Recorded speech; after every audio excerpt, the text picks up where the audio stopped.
번째 강의부터 한번 가보도록 하겠습니다. 바이든의 외교 정책을 이해하자. 야, 뭐 외교가 뭐 이렇게 중요하다고? 아니요. 저 바이든의 외교 정책에는 우리의 미래가 딱 담겨져 있습니다. 앞으로 최소한 다시 트럼프가 이길지는 모르겠지만 저 기조가 뭔가를 이해했을 때 트럼프로 바뀌더라도 우리는 이해할 수가 있습니다. 자, 한번 쫓아가 볼게요. 트럼프 때 구호죠. 뭐였습니까? 우리 다 알죠. 아메리카 first. 바이든은 뭐예요? 아, 맞아. 바이든은 뭐예요? 아메리카 is back이죠. 참 재밌잖아요. 트럼프는 미국이 최고 그랬는데 바이든은 딱 얘기합니다. 뭐다? 미국이 돌아왔다. 가출했나요, 얘네가? 가출 청소년이. 맞죠? 어딘가 나갔다가 돌아온 거예요. 자, 그러면 아메리칸 퍼스트랑 아메리카 이즈 백을 비교를 해보자라는 거예요. 뭐라면요? 아메리카 리서전트, 미국의 부흥이죠. 자, 그 다음에 우리 바이든은 리뉴잉 아메리칸 리더십. 미국의 리더십을 다시 한번 새롭게 라는 표현을 쓰죠. 다시 한번 새롭게. 그럼 옛날의 뉴는 뭐고 리뉴는 뭐냐는 거에 오늘 제 강의의 주제입니다. 옛날의 뉴는 뭐고 오늘 리뉴는 뭐냐. 자, 그럼 미국의 부흥, 미국 활동, 미국 나 1등이라는 거잖아요. 그 다음에 미국이 돌아왔다. 자, 우리 차이점 보시면 어떤 가장 기본적인 차이가 느껴지십니까? 돌아오려면 어떤 사회 안으로 돌아와야 되죠. 자, 트럼프는 내가 1등이래요. 그럼 1등 하는 애는 친구 있어요, 없어요? 없잖아요. 그죠? 그럼 내가 돌아왔어요. 그러면 난 돌아오면 누구 품으로 돌아온 거야? 친구들 품으로 돌아온 거잖아요. 그래서 저 말의 함의에도 기본적으로 친구를 어떻게 다루겠다라는 게 있어요. 그럼 트럼프 생각에 뭐다? 친구는 없죠. 그래서 얘는 뭐가 되느냐? 기본적으로 동맹은 경쟁자의 관계죠. 야, 안보 지켜줄 테니까 돈 내놔. 1조밖에 안 냈었니? 니네 한국 5조 갖고 와. 이게 딱 나오죠. 바이든은 뭐가 돼요? 고맙죠. 동맹자는 누구다? 친구. 그러나 친구라기보다는 똘마니. 이게 바이든의 생각이다. 동맹을 바라보는 관점이 완전히 달라집니다. 자, 그게 어떻게 들어가느냐. 우리 고등학교 교과서에 나와 있는 건데 우리 혹시 배운 적 있어요, 이 얘기? 정치를 안 배우니까. 자, 여러분 정치 시간에 아주 외교 시간에 나오면 제일 먼저 나오는 게 있어요. 국제관계를 바라보는 관점은 두 가지가 있다. 이게 제일 졸려온 시간이에요, 오늘 강의 중에서. 5분만 참으시면 돼요. 오케이? 가장 졸려온 5분만 참으시면 되는데 국제관계를 바라보는 관점은 두 가지가 있다. 하나는 무슨 주의? 써 있잖아요. 무슨 주의? 예, 플라톤처럼 무슨 주의? 이상주의. 하나는 무슨 주의? 현실주의. 국제관계를 바라보는 건 두 가지다.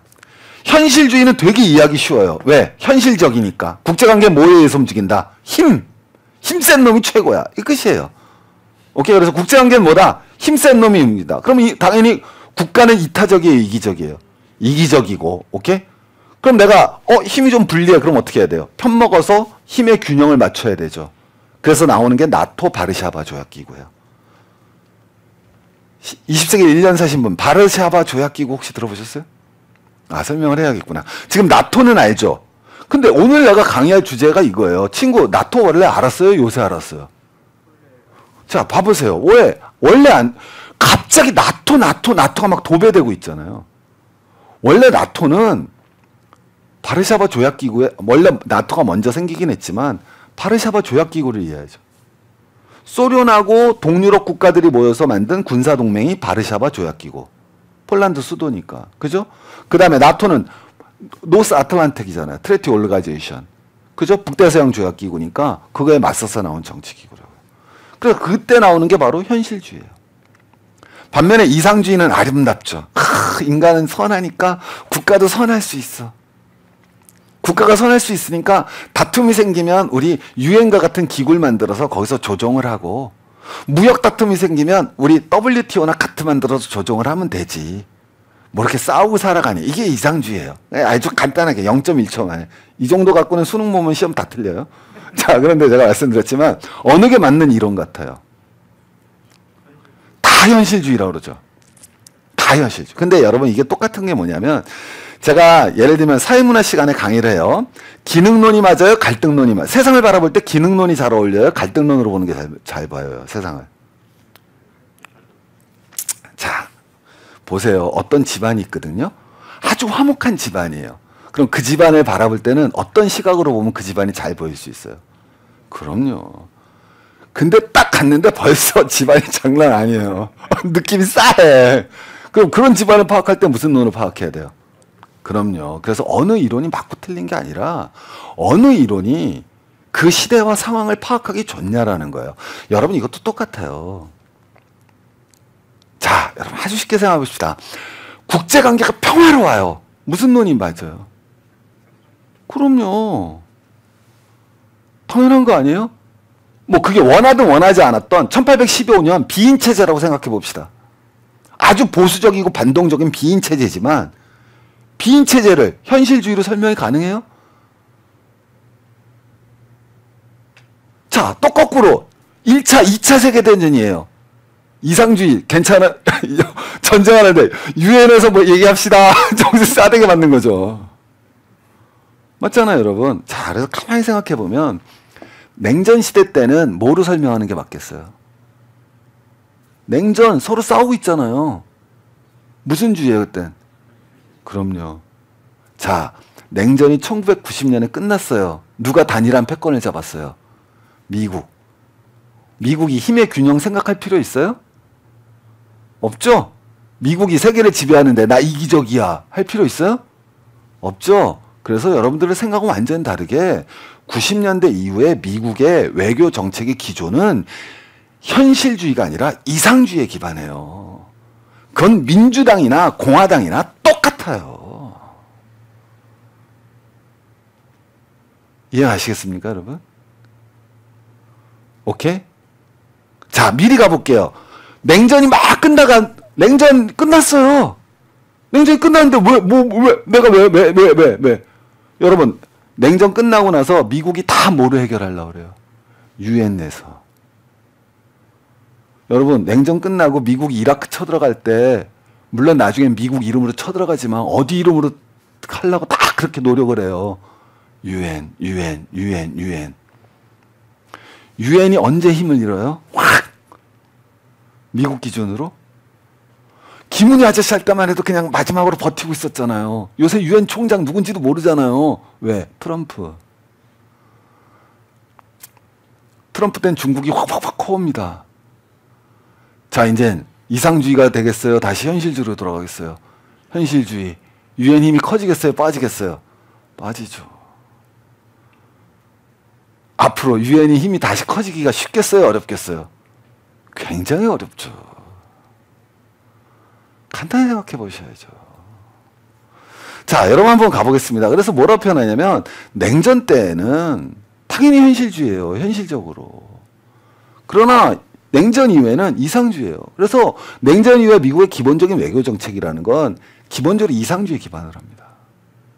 자, 그런데 패권은 누가 가지고 있어요? 어쨌든 팍스 아메리카나 시대 미국이죠. 미국의 이념이 뭐예요? 아메리칸 드림, 자유주의. 그래서 여러분 이때 미국의 외교 정책을 우리는 자유주의적 패권주의라고 합니다. 자유주의적 패권 정책, 자유주의 패권주의라고 우리는 처음 들어보겠지만 당연히 저 용어를 이해를 하셔야 돼요. 아주 자, 저건 그러면 뭐예요? 저게 너무 헷갈려요. 아니요. 그래서 제가 일목요연하게 제 강의는 항상 요점 강의잖아요. 그래서 깊이를 느낄 수 없는. 그래서 인문학에 공부할게요 이제. 자, 뭐가 되느냐? 자유주의 패권 정책이라는 건 이데올로기적으로는 뭐가 되겠습니까? 아주 간단해요. 드디어 미국은 내가 하고 싶은 일을 할 수 있는 기회를 맞았어요. 왜? 누가 무너졌으니까. 소련이 무너졌잖아요. 여러분, 친구는 소련이란 단어 자체가 헷갈리겠지만 소련이란 나라는 소련이었어요. 근데 소련이 무너졌어요. 그러니까 처음으로 내가 내 마음대로 할 수 있는 일이 생긴 거예요. 야, 내 마음대로. 우리 무슨 국가야? 미국은 자유주의 국가잖아. 우리 옛날엔 자유주의를 떠들 여유가 어디 있어요. 근데 내가 자유주의를 한번 해보자. 무슨 소리냐면 냉전 시대에는 소련을 막자지. 자유주의 이념을 전파하자가 아니란 말이에요. 자유주의 이념을 전파하더라도 그거는 소련을 막기 위해서 하는 거지. 그죠? 근데 이제는 소련이 없잖아요.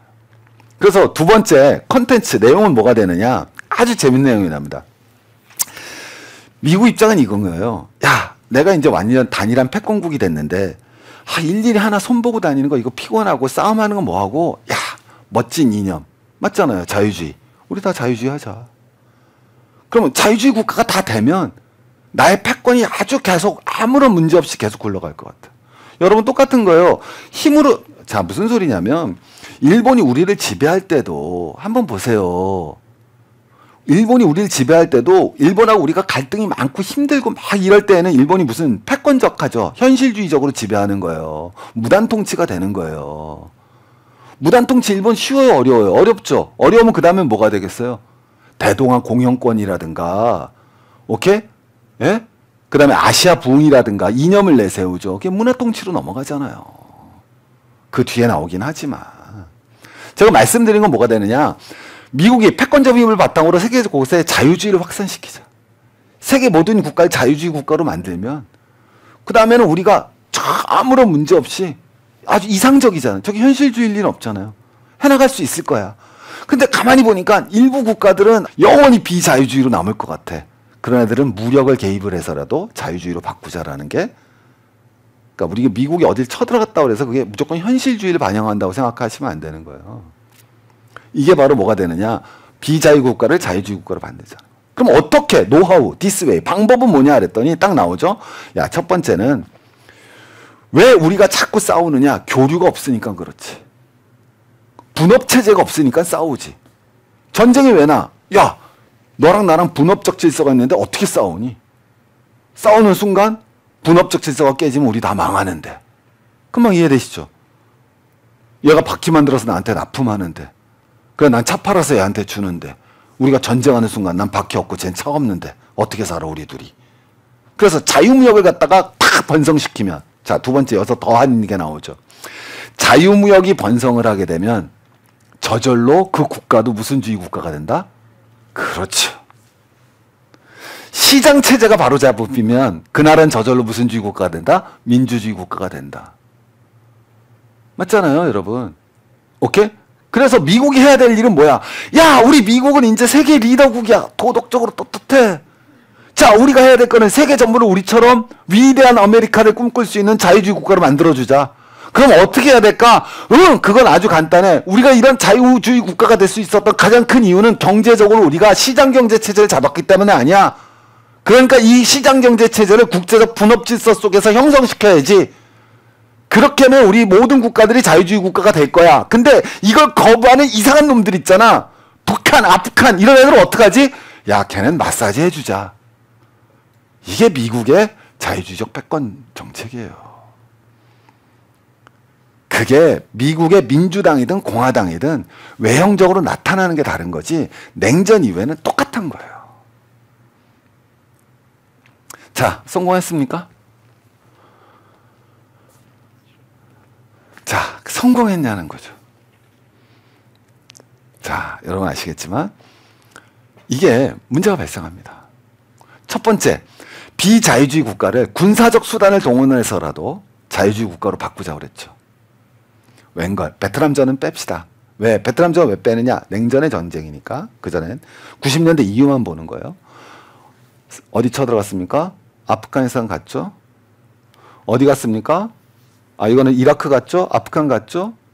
그 다음에 리비아는 개입했죠? 시리아 개입했죠? 자, 우리 한번 가보세요. 90년대 이후에 미국이 개입을 해서 비자유주의 국가가 자유주의 국가가 된 나라를 하나라도 돼보라는 거예요. 하나라도 돼보라는 거예요. 트럼프가 하는 얘기예요. 트럼프가 뭐라 그랬어요? 우리 다 철수한다고 그랬잖아요. 거꾸로 여러분, 미군이 주둔하면서 미국, 야, 너네 왜 주둔해? 야, 석유 때문에 라고 정치인이 얘기합니까? 미국 정치인이? 어떤 정치인도? 실제로 그렇든 안 그렇든? 거기 왜 가 있어? 석유 때문에, 다이아몬드 때문에. 중요한 통로잖아. 그렇게 얘기 안 하죠? 세계의 자유주의, 민주주의와 인권 확산을 위하여. 트럼프가 뭐라 그랬어요? 다 철수? 원하면 돈 내? 그럼 뭐라 그래요? 야! 야! 하나라도 바꾼 나라 있어, 우리가? 자, 이거는 덜 심각한 문제예요. 더 심각한 건 뭐였어요? 다시 한번 뭐라 표현했습니까? 자유주의적 패권 정책이 냉전 이후에 미국 외교의 기본 정책이다. 이건 머릿속에 꼭 넣으셔야 돼요. 오케이? 다시 한번. 자유주의적 패권 정책이 냉전 이후에 미국 대외 정책이 기본이에요. 오케이? 왜? 소련이 사라져서 우리가 현실주의라는 국제 외교 담론에 벗어나서 자유주의 정치 이념을 세계로 확산시키는 이상주의적 관점에서 한번 우리가 외교를 펼쳐보자. 그러기 위해서는 시장경제체제의 바탕을 둔 국제분업질서를 확대시켜서 권위주의 국가도 민주주의로 만들고, 오케이? 정 싸가지 없는 놈은 우리가 마사지 해주자가 미국의 대외 정책의 근간이었다는 거예요. 그렇게 했어요. 근데 하나의 국가도 비자유에서 자유주의로 만든 국가가 없어요. 여기까지는 또 참을만 해요. 자, 뭐 했어요, 미국이? 그래서 야, 국제분업질서 속에서 시장경제체제에 편입시키자, 국가들을. 그럼 이 국가들이 민주화될 거야. 그래서 누굴 붙입니까? 그럼요, 94년에 중국을 붙였잖아요. 그때 모든 미국의 지성인들은 단 하나의 예외도 없이 중국이 소득 만불만 때리면 다 민주화된다고 생각했어요. 우리 그렇게 안 배웠어요? 94년에 중국 갖다 놨는데 민주화는커녕 시진핑이 나와서 독재를 하더니 독재까지도 참을만 해요. 5년, 6년 뒤면 우리보다 GDP가 커진대요. 저게 누가 얘기하는 거다? 트럼프가 얘기하는 거예요. 우린 트럼프를 그냥 귀염둥이라고 생각하지만 미국인의 심장을 후벼 파는 거예요. 그랬잖아요. 미국의 자유주의 패권 정책 안에서 중국을 포용을 했어요. 오늘 얘기하는 건 경제적으로 뭐 다른 이유가 뭐 그걸 떠나서 얘기하는 게 아니라 정치 경제학적으로 복합적으로 보자라는 거예요. 경제가 만드는 상부 구조를 이해하자라는 거예요. 미국이 자기네 나라 물가 싸게 하기 위해서, 오케이? 그리고 미국이 산업 구조 조정을 해서 자기네는 금융으로 나가고 제조업을 누구한테 줄 걸 고민하는 과정에서 중국하고 손잡았다. 이건 경제적 설명이고, 그럼 이 경제적 설명을 하기 위한 위에 정치적 상부 구조는 어떤 모습을 띠고 나오느냐, 이해 가시겠습니까? 이걸 이해해야지 우리가 총체적으로 볼 수가 있죠. 그 상부 구조가 바로, 근데 우리는 너무 요새는 다 밑에만 보지 위를 안 봐요. 그러니까 나중에 볼 수가 없어요.